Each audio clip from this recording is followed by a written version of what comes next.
علی بھائی اگلا سوال ہے، کیا تہجد کی نماز کے لیے رات کو سونا شرط ہے یا ویسے بھی پڑھ سکتے ہیں؟ ویسے بھی پڑھ سکتے ہیں، یہ تو اہم ہی لوگوں میں مشہور ہو گیا ہوا ہے۔ بخاری مسلم دونوں میں حدیث ہے، سیدنا ابو ہریرہ کہتے ہیں نبی علیہ السلام نے مجھے 3 وصیتیں کی تھیں۔ نمبر 1 سونے سے پہلے وتر پڑھ لینا، نمبر 2 اشراق کی نماز، اور نمبر 3 مہینے میں 3 روزے۔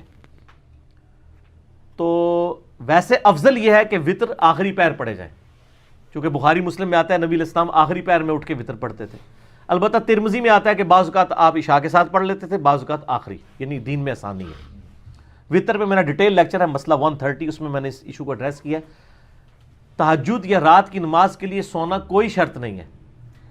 صحیح مسلم میں 1724 حدیث ہے انٹرنیشنل نمبر کے مطابق کہ نبی صلی اللہ علیہ وآلہ وسلم وتر کے بعد 2 نفل بیٹھ کے ہمیشہ پڑھا کرتے تھے، اور یہ بیٹھ کے پڑھنا آپ کی خصوصیت ہے، کیونکہ مسلم شریف میں حدیث ہے کہ جو کھڑے ہو کے پڑھتا ہے نماز اس کو پورا ثواب ملتا ہے، بیٹھ کے آدھا۔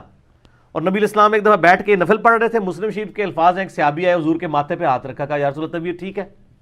کہا ٹھیک ہوں۔ کہا یا رسول اللہ آپ نے تو کہا بیٹھ کے آدھا ثواب ملتا ہے، آپ فرمایا مجھے اللہ تعالیٰ بیٹھ کے بھی پورا ہی دیتا ہے، یہ تمہارے لیے ہے، ٹھیک ہو گیا؟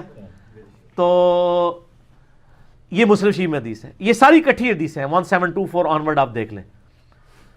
اور سنن دارمی میں اور صحیح ابن حبان میں یہ حدیث موجود ہے کہ نبی علیہ السلام نے فرمایا کہ رات کی جو بیداری ہے ایک مشکل کام ہے، تو جب تم وتر پڑھ لو نا تو 2 نفل پڑھ لیا کرو اس کے بعد، اگر رات کو نہ بھی اٹھے تو اللہ تعالیٰ تمہیں ثواب دے دے گا۔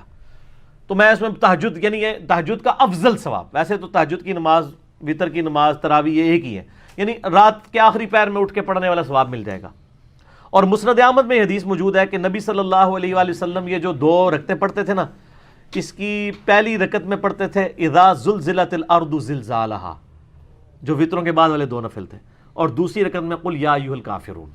ٹھیک ہو گیا؟ تو الحمدللہ ہماری کوشش ہوتی ہے کہ اس کا اہتمام کیا جائے تاکہ رات کے آخری پیر اگر نہ بھی اٹھ سکے تو یہ آٹومیٹکلی آپ کو آخری پیر اٹھنے والا ثواب مل جائے گا۔